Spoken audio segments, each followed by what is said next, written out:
Why this works. A chicken stock is the recipe that turns the abstract glossary entries, stock, broth, fond, mirepoix, into a thing in a jar. Without ever making it, those words remain reading material. After one batch, they become tools. The structure is simple. Collagen-rich bones, slow heat, water, time.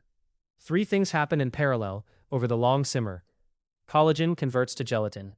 Bones and connective tissue contain collagen, a structural protein. At a sustained low temperature, above roughly 65 to 70 degrees Celsius, well below a boil, collagen unwinds and dissolves into the water as gelatin. This is what gives a properly made stock its body. When it cools, it will set to a soft jelly. A stock that doesn't gel a little has either been cooked too short or too gently. Aromatic compounds transfer.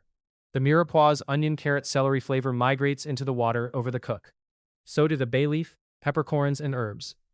The stock that comes out smells distinctly of mirepoix, even though the vegetables are no longer present.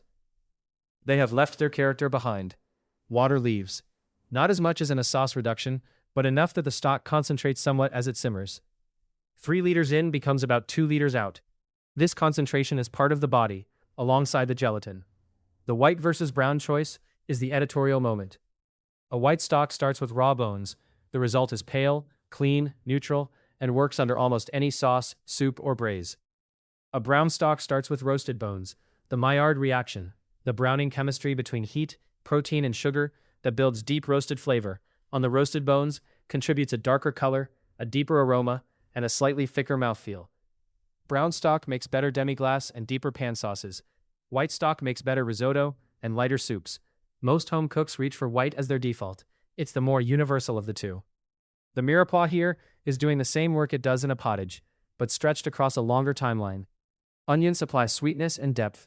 Carrot contributes a small amount of natural sugar. Celery brings a slight bitterness that frames the other two. The 2-to-1 ratio is the French standard. Pushing toward more carrot makes the stock sweeter. Pushing toward more celery makes it more savory. There are several views on whether to add chicken feet. Feet are extremely collagen-rich and produce a more dramatically gelling stock. Useful for sauces destined to be reduced into glazes, demi-glace, less critical for general-purpose use. My view: include feet when you have them, omit when you don't. The difference is real, but not always necessary. The no-salt rule is structural. Stock is raw material, not a finished dish. Salting it locks the seasoning before you know what the stock will be used for. Too much for a delicate risotto. Too little for a long-simmered braise. Salt the dish, not the stock. Common mistakes: boiling instead of simmering.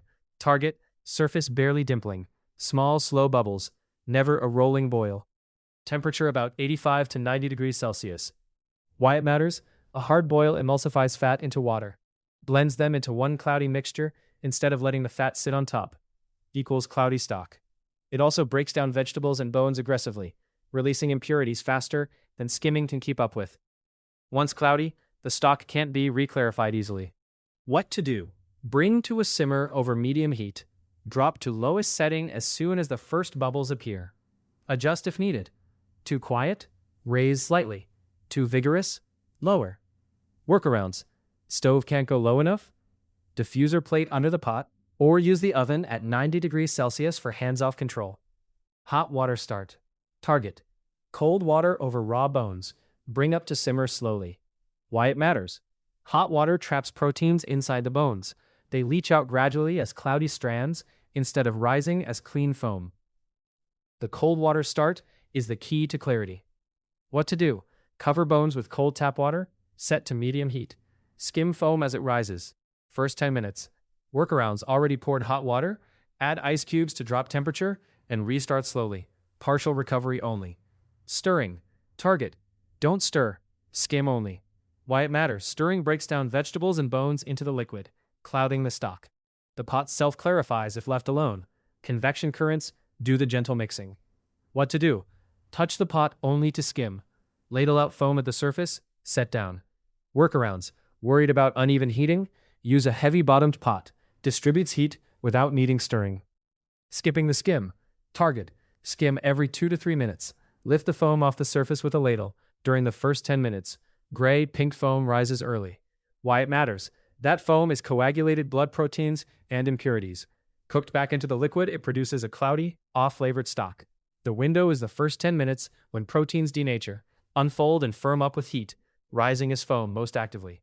What to do? Ladle the foam into a small bowl beside the stove. Continue until the foam stops rising and the surface looks clear. Workarounds. Forgot to skim early? Skim what you can later. Strain through a cloth at the end to catch as much as possible. Adding salt. Target: 0 salt in the stock itself. Season the dish that uses it. Why it matters: stock is raw material. Salting locks the seasoning before you know what dish will use it. Too much for delicate risotto, too little for long braises. Unsalted stock is universally adaptable. What to do? Leave salt out entirely. Taste test should expect a flat-tasting stock. That's correct. Workarounds. For a finished broth as dish, not raw material, add salt to the bowl, not the pot. Cooking too long. Target: 3 hours for chicken stock. Stop there, don't extend. Why it matters: past 4 hours, bones have given everything. Vegetables start breaking down into bitterness. The stock acquires off flavors. The 3-hour window captures peak gelatin extraction without negative compounds. What to do? Set a timer. Strain at 3 hours, even if it looks like it could go more. Workarounds. Beef, veal stock with larger bones, 6 to 8 hours is correct. Different bones, different timeline. Gray or pink foam rising to the surface, skimmed off with a ladle. When the foam stops rising and the surface looks clear, the skim is done. The simmer, surface barely dimpling. If you hear active bubbling or see splashing, the pot is too hot.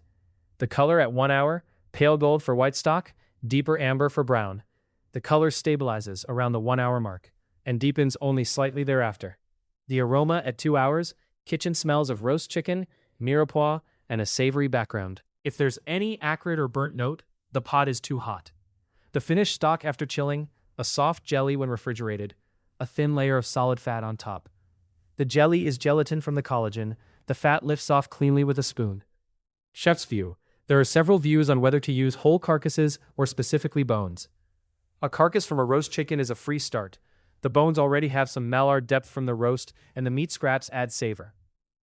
Specifically butchered bones, backs, wings, necks, give a cleaner, more controllable stock. My view: use the roast carcass when you have one. Supplement with a packet of butchered bones when you want a deeper batch. The other quiet decision is whether to add wine.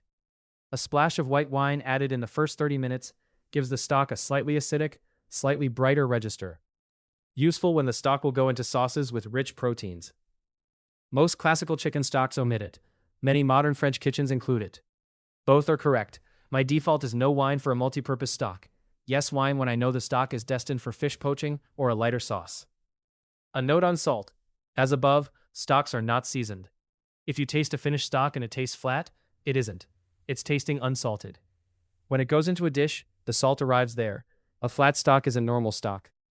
This is the recipe that, once you have it as a habit, changes the entire register of your home cooking. A pan sauce becomes free. A risotto becomes serious. A pottage becomes restaurant grade. The investment is 3 hours of mostly idle attention, returned across weeks of better dishes.